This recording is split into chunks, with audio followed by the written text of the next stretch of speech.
Pirates Gold is basically an improved version of Sid Meier's Pirates.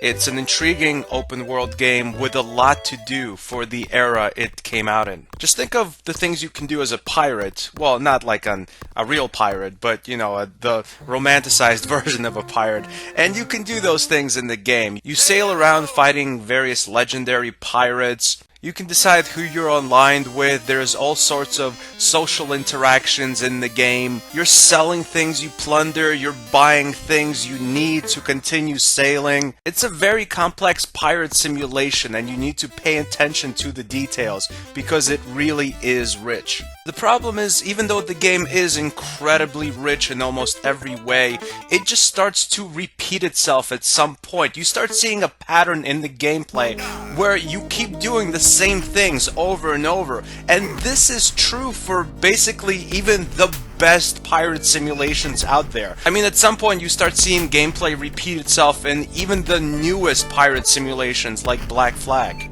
Now, of course, just being a glorified merchant, sailing around, buying and selling things, interacting with people in various towns wouldn't be a real pirate simulation. The meat and potatoes of a pirate simulation has to be the pirating, the combat, the ship, and swordplay. And the game has both of these, and much like the rest of the game, it's pretty rich, but at the same time, it gets repetitive. The ship combat is more or less the same as every other pirate simulation. You line the side of your ship with the enemy's ship and you just fire a few cannonballs at the enemy. When you feel like you can finally take over his ship without too many casualties on your end, you just swim at the ship and you begin this sword fight. Now, the combat between you and the enemy captain, I'm sure, was made to be pretty rich, but honestly it's a bit stiff. You can use different weapons to fight. You can hit high, medium, or low. You can block, and of course the best way I found to avoid getting hit is just to use reach like a smart boxer and actually move out of the way before your enemy gets a chance to hit you.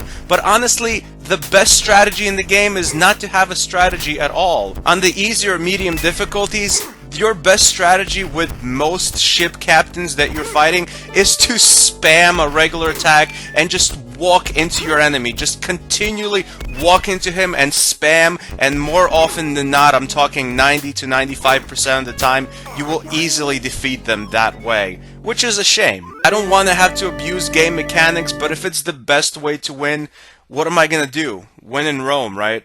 Look, at the end of the day, Pirates Gold is not a game changer like the aforementioned Black Flag, the original Sid Meier's Pirates, or the absolutely fantastic 2004 remake of Sid Meier's Pirates, which is more or less my favorite pirate simulation. I mean, that's the rule, or other pirate simulation, or just pirates, you know, ship combat type games in general should be measured by. This game is by no means the best pirate simulations, but it is a good game nonetheless, despite its several flaws. It gets an official stanburdman rating of a classic 8 out of 10. Thanks for watching.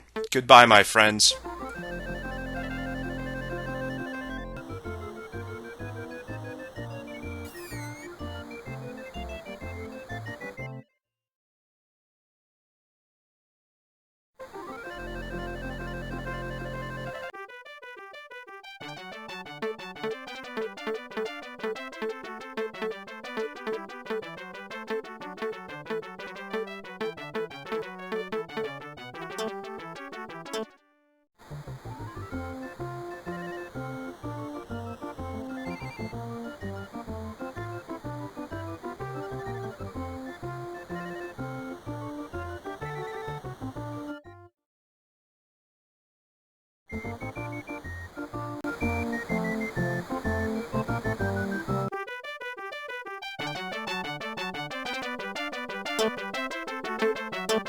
You